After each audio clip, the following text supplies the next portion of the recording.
साथीहरु आजको भिडियोमा तपाईहरुले के पाउनुहुनेछ भने मौद्रिक नीतिमा भएको खास विशेषता वा प्रमुख व्यवस्था।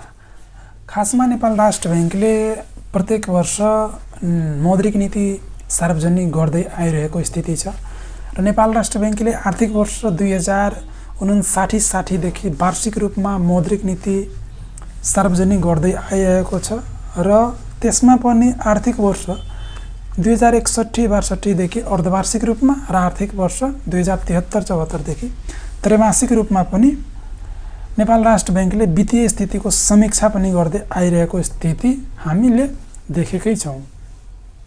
र खासमा यो बुझ्नु भन्दा पनि पहिला नेपाल राष्ट्र बैंकले मौद्रिक नीति सार्वजनिक गर्ने एकाधिकार रहेको कुरा पनि हजुरहरुलाई थाहा हुनै पर्ने विषय हो र नेपाल राष्ट्र बैंकले नै किन जारी गर्नुपर्छ भन्ने कुरामा पनि धेरै कुराहरू छन्, जसमा प्रमुख भनेको नेपाल राष्ट्र बैंकले नेपालको केन्द्रीय बैंकको रूपमा रहेको र नेपालमा भएको अर्थतन्त्रको जति पनि जुन फाइनान्ससँग अर्थव्यवस्था र अर्थसँग जुन सरोकार राख्दछ त्यो सबैको नियामक निकाय भनेको नेपाल राष्ट्र बैंक हो र त्यही भएर पनि जारी गर्ने गर्दछ।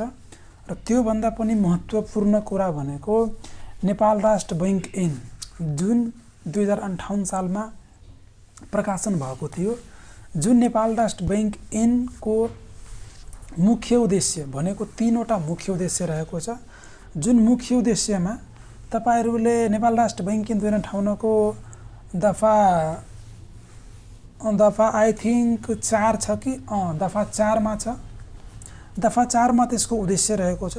त्यही उद्देश्य बमोजिम तीनवटा उद्देश्य रहेको छ, जुनमा पहिलो उद्देश्य पनि त्यही रहेको छ कि आर्थिक स्थायित्व र अर्थतन्त्रको दिगो विकासको निमित्त नेपाल राष्ट्र बैंकले मूल्य र सूचनान्तर स्थिरता कायम गर्नका लागि के जारी गर्न सक्छ, मौद्रिक नीति जारी गर्न सक्छ र विदेशी विनिमय नीति जारी गर्न सक्छ र जारी मात्र गर्ने हैन, जारी गरी त्यसलाई व्यवस्थापन पनि गर्न सक्छ भन्ने कुरा पनि नेपाल राष्ट्र बैंक ऐन 2058 को उद्देश्यमै लेखिएको कुराले गर्दा नेपाल राष्ट्र बैंकले प्रत्येक वर्ष मौद्रिक नीति सार्वजनिक गर्दै आइरहेको छ।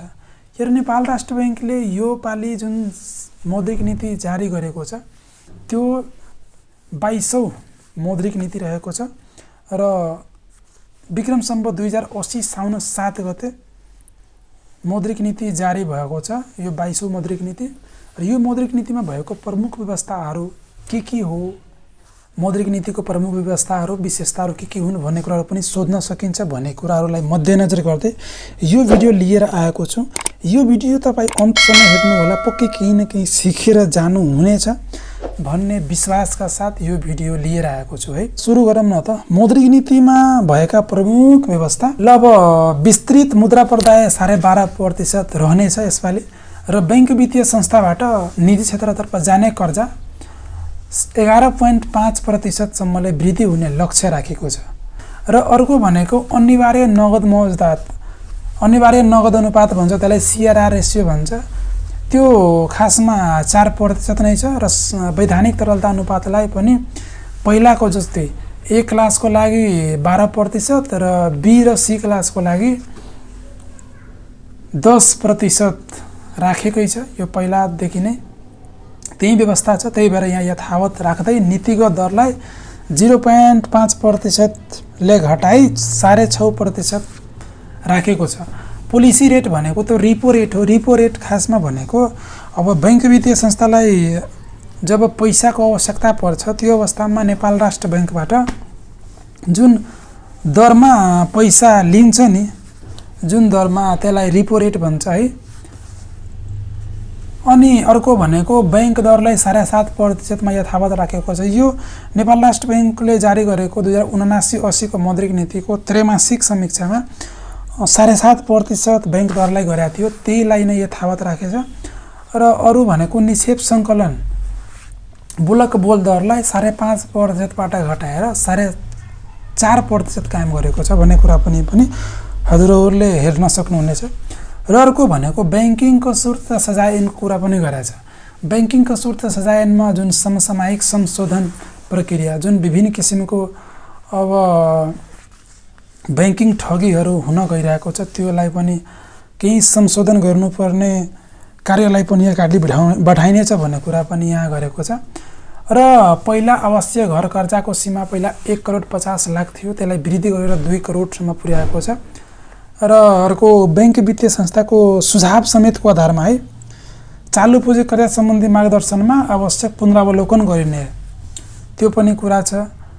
र प्राकृतिक प्रकोप र अन्य विशेष परिस्थितिले समस्यामा परेका ऋणीहरूलाई, अब जस्तै भूकम्प हो या फेरि अन्य कोभिड-19 जस्ता विभिन्न किसिमको यस्तो समस्याहरूले गर्दा त्यो ऋणीहरूको कर्जा पुनर्संरचना गर्न बैंक वित्तीय संस्थाले अवलम्बन गर्नुपर्ने उपाय र प्रक्रियालाई समावेश गरी एउटा फ्रेमवर्क जारी गर्नुपर्छ। त्यो फ्रेमवर्कलाई के भन्छ? स्ट्रेस्ड लोन रिजोल्युसन फ्रेमवर्क जारी गरिनेछ भन्ने कुराहरू पनि यहाँ समक्ष प्रस्तुत गरे। र अर्को भनेको वाणिज्य बैंकका सम्पत्तिको गुणस्तर पुनः मूल्याङ्कन गर्ने र बैंक वित्तीय संस्थाको आन्तरिक कर्जा जोखिम वर्गीकरण गर्न सम्बन्धी मार्गदर्शन गाइडलाइन्स पनि जारी गर्नुपर्छ। अब त्यसलाई कार्यान्वयन पनि गर्नुपर्छ। बैंक वित्तीय संस्थाको गुणस्तर र सम्पत्तिको के कस्तो अवस्था छ त्यो मूल्याङ्कन समय समयमा गर्नुपर्छ। र आन्तरिक कर्जाको जोखिम वर्गीकरण, आन्तरिक कर्जा जुन प्रवाह गरिरहेको छ त्यो आन्तरिक कर्जा बापत के कस्तो जोखिम रहेको छ भन्ने कुराहरू पनि समय समयमा मार्गदर्शन या फेरि गाइडलाइन्स तर्जुमा गरी त्यसलाई इम्प्लिमेन्ट गर्नुपर्छ भन्ने कुराहरू पनि छ है। र नेपाल लेखामा मानअनुसार एक्सपेक्टेड क्रेडिट लस्ट मोडल कार्यान्वयनको लागि पनि आवश्यक नीति तर्जुमा गर्नुपर्छ भन्ने कुराहरू पनि छ। र अर्को भनेको तोकिएको क्षेत्रमा कर्जा लगानी गर्नुपर्ने सम्बन्धी विद्यमान व्यवस्था आवश्यक पुनरावलोकन गरियो। जुन विपन्न वर्ग जुन नेपाल राष्ट्र बैंकले जारी गरेको एकीकृत निर्देशिका 2079 कुरा पनि छ। त्यसमा निर्देशन नम्बर 17 मा जुन छ नि व्यवस्था त्योलाई पनि अब पुनरावलोकन गरिन भन्ने कुरा छ है। प्राइभेट इक्विटी फन्ड भेन्चर क्यापिटलमा बैंक वित्तीय संस्थाले सञ्चालन गर्ने भन्ने कुरा छ। र लगानीलाई सहजीकरण गर्न लगानी सम्बन्धी व्यवस्थामा पुनरावलोकन गर्ने। अब लगानीलाई कसरी सहज होस् र अब विदेशी लगानी र अब आन्तरिक लगानी जस्ता कुराहरू पनि व्यवस्थामा केही उतार चढाव कम बेस पनि हुनेछ भन्ने कुराहरू पनि यहाँ देखाइएको छ। र वित्तीय गहिराई मापनका लागि हैन, वित्तीय गहिराई भनेको फाइनान्शियल डिपली कुरा गरिरहेको छ। मापनका लागि बैंक वित्तीय संस्था, लघुवित्त, बीमा, नागरिक लगानी कोष, कर्मचारी सञ्चय कोष सहितको गैर ब्याङ्किङ वित्तीय संस्थाका वसलात समावेश गरी वित्तीय सर्वेक्षण गर्ने। अब वित्तीय गहिराई मापन गर्नका लागि अब सबैलाई अब सर्वेक्षण गर्नुपर्ने अवस्था अब यो मौद्रिक नीतिले कार्यान्वयन गर्दै आइरहेको स्थिति जस्तो देखियो है। अर्को भनेको शेयर धितो कर्जा, रियल एस्टेट कर्जा, हायर पर्चेज कर्जाको जोखिम भार मूल्याङ्कन गरिने। अब शेयर धितो कर्जामा पनि अब जोखिम भार मूल्याङ्कन गर्नुपर्छ, रियल एस्टेटमा पनि गर्नुपर्छ, हायर पर्चेजमा गर्नुपर्छ, सबमा गर्नै पर्ने अवस्था अब आउने छ है। र अर्को भनेको अब लगानी सम्बन्धी प्रक्रियालाई सरलीकरण गर्न, त्यही माथिको पोइन्ट जस्तै छ। लगानी सम्बन्धी प्रक्रियालाई सरलीकरण गर्न र सहजीकरण गर्न नेपाल राष्ट्र बैंक विदेशी लगानी तथा विदेशी ऋण व्यवस्थापन नियमावलीमा आवश्यक संशोधन गर्न। अब नेपाल राष्ट्र बैंकको जुन विदेशी लगानी र वैदेशिक ऋण व्यवस्थापन नियमावली छ त्यसमा पनि केही संशोधन गर्नुपर्छ, जसमा वैदेशिक लगानी हाम्रो देशमा बढीभन्दा बढी होस् भन्ने उद्देश्यको साथ। र अरू भनेको भारत बाहेक अन्य मुलुकहरूमा, यो पोइन्ट पनि एकदमै इम्पोर्टेन्ट छ, सबैको लागि इम्पोर्टेन्ट छ। खासमा अन्य भारत बाहेकको कुरा गरिरहेछ। अन्य मुलुकहरूको नागरिकहरूलाई राजधानी सुविधा बापत 1 वर्षमा 2 पटकसम्म अमेरिकी डलर 1500सम्म सटही गर्ने सुविधा पहिला थियो। त्यसलाई पुनरावलोकन या परिमार्जन गरी 2500 डलरसम्म उपलब्ध गराइन। अब तपाईँ भारत बाहेक तपाईँ अन्य देशमा अब तपाईँ घुम्न जानुभयो भने या फेरि जुन कामको लागि तपाईँ भ्रमण गर्न जानुभयो भने तपाईँ अब 2500 डलरसम्म 1 वर्षमा 2 पटक तपाईँ उपलब्ध या सटही गर्न पाउनुहुनेछ भन्ने कुराहरू पनि यहाँ छ। र अर्को भनेको केन्द्रीय बैंक विद्युतीय मुद्रा जारी गर्ने सम्बन्धमा, यो खास भनेको सेन्ट्रल बैंक डिजिटल करेन्सीको कुरा गरेको छ हैन। सेन्ट्रल बैंक डिजिटल करेन्सीमा पनि अब केही थप कार्य अगाडि बढाइनेछ भन्ने कुराहरू पनि यहाँ गरेको छ। र खासमा अर्को भनेको विकास बैंकलाई पनि वाणिज्य बैंक र पुँजीकोष काम गर्न लगाइने। अब पुँजीकोषको सन्दर्भमा पहिला पनि व्यवस्था त थियो तर अब कायम गर्न लगाइनेछ भन्ने कुरा अब यहाँ यो मौद्रिक नीतिले एउटा व्यवस्थाकै रूपमा ल्याएको छ। यो सायद अब हुन्छ होला। विकास बैंकलाई पनि वाणिज्य बैंक र पुँजी कोष कायम गर्न लगाउने हैन। र अर्को भनेको हवाई सेवा प्रदायकलाई आवश्यक पर्ने विभिन्न सेवा शुल्क विदेशमा भुक्तानी गर्दा, अब जस्तै हवाई सेवा प्रदायक भनेको जस्तै नेपाल एयरलाइन्स भयो, यति एयरलाइन्स भयो जस्ता जुन सेवा प्रदायक कम्पनीहरू छ नि, त्यो अब विभिन्न किसिमको अब सेवा शुल्कहरू विदेशमा भुक्तानी गर्नुपर्ने हुन्छ। त्यसको सन्दर्भमा खासमा के हो, अब वाणिज्य बैंकहरू मार्फत नै पठाउन सकिन्छ हैन। $1,00,000 सम्म वा सो बराबरको अन्य परिवर्त्य विदेशी मुद्रा भनेको कन्भर्टेबल फरेन करेन्सीको कुरा गरेछ। त्यो वाणिज्य बैंकहरूबाट नै पठाउन सक्ने व्यवस्था अब गरिरहेछ नेपाल राष्ट्र बैंकले। र कोभिड-19 को प्रकोप र प्रभाव न्यून हुँदै गएको हुँदा विदेशी मुद्रामा लिएको ऋण नेपाली रुपियाँमा भुक्तानी गर्न सक्ने व्यवस्था हट्ने। तपाईले यहाँ सरस्वती हेर्नुभयो। खासमा यसमा तपाईले यो व्यवस्थामा तपाईले केही न केही त पक्कै